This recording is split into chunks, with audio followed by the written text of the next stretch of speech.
The member must call. Oh, Mr. Speaker. Derek Ball. Thank you. It's with pleasure that I rise to speak on behalf of New Zealand First in this address and reply debate. I think most importantly it's a good chance to bring some common sense into the debate, Mr. Speaker, especially after that last speaker. Like many, I'd like to wish my colleagues my sincere best wishes for this year. Although I am biased, so I'd like to wish the New Zealand First members an even better year. I also want the good people of Northland to know that we are all here for you. All of us. The entire party, of course. Apparently, Mr. Speaker, according to the Prime Minister, business confidence is high. But if business confidence is high, then perhaps he has not seen the Federated Farmers' latest farm confidence survey. It is stark for 2/3 of our exporters. But, Mr. Speaker, we do not have a Prime Minister.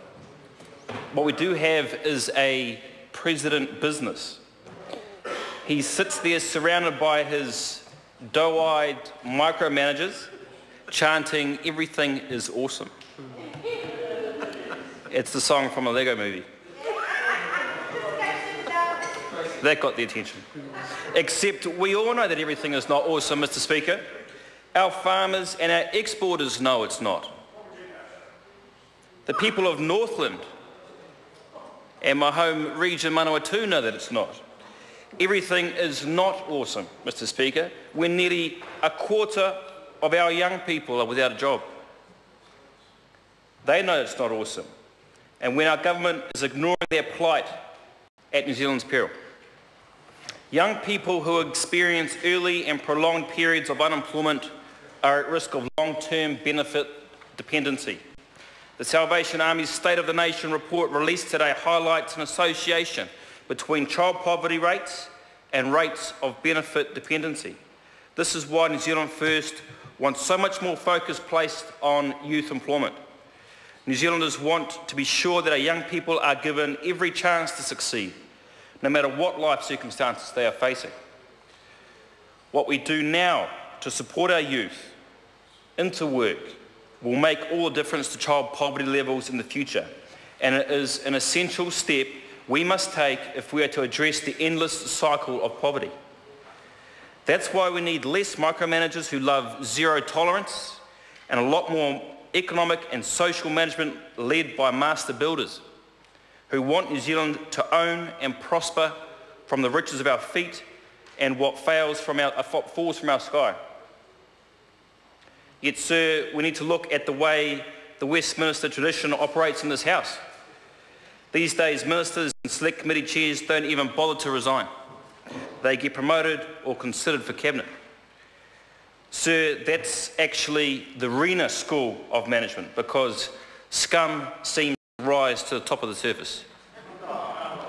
Take the $140 million corporate welfareism for Sky City to purify its convention centre.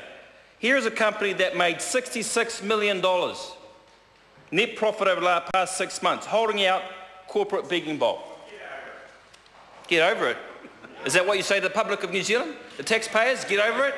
Get over it. It's on the Hansard now, you can quote it. How far would $140 million go to alleviate child poverty, asked that member? Fund the Super Gold Card health check bill. Buy another warship from the Navy to hunt down pirate fishing vessels. Or even to buy 25mm rounds.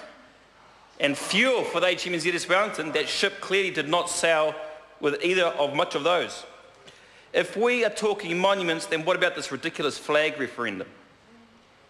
A former British Deputy Prime Minister, John Prescott, was once called John Two Jags Prescott. We of course have another John Two Flags Key, who not only green-lighted the national Maori flag, but now wants to change the New Zealand flag. That's another $25.5 million. But that's only the start, and New Zealand First will be delighted to share that later in the year. But here's a big hint. Check out the New Zealand coat of arms. How much is that going to cost? John Two Flags Key was keen on a black background until parodied on American television. a laughingstock.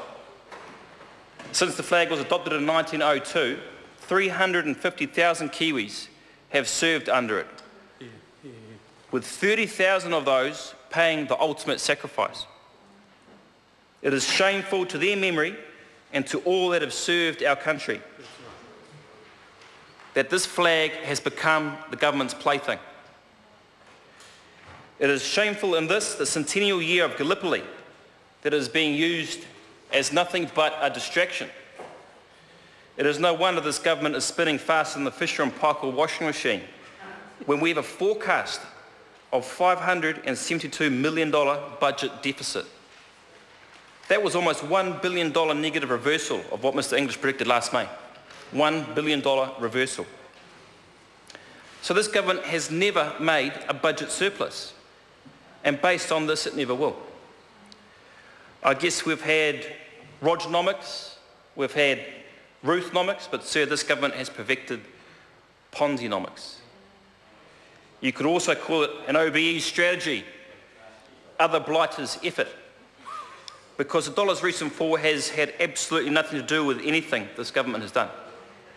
It is down to the Australian, European and Canadian central banks. It has everything to do with the US oil industry, but nothing to do with this government.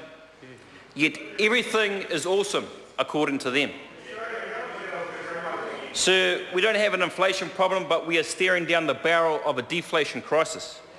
Shannon in the Manawatu doesn't have a housing bubble, but is treated exactly like St. Heliers.